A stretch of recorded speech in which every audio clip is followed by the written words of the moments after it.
Goeiemôre aan almal wat vanoggend saam luister. Ons is besig om te gesels oor disippelskap, wat dit is en hoe dit lyk. En vanoggend wil ek graag vir ons lees uit Johannes 13, vers 34 tot 35. Ek gee julle 'n nuwe gebod. Julle moet mekaar lief hê.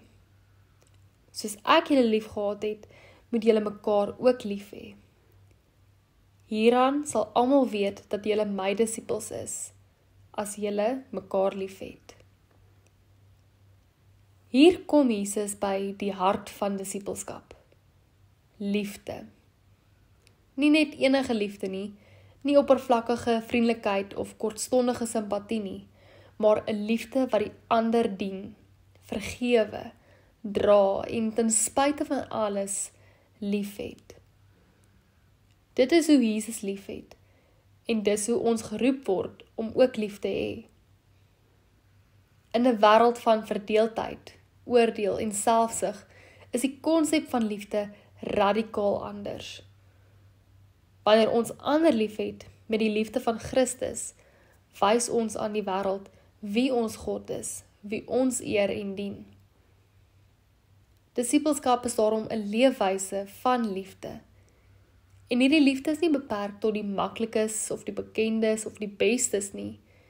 Nee, Jesus het almal op 'n ander manier raak gesien. Hy het met die genade en liefde van God na ander mense gekyk en raak gesien dat hulle ook kinders van God is.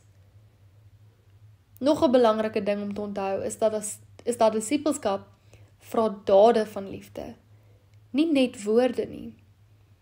Ons dade en woorde moet gepaard gaan, want soos 1 Korintiërs 13 sê, al sou ek die tale van mense en engele spreek, en ek het nie liefde nie, dan het ek 'n klinkende metaal of 'n lydende simbaal geword.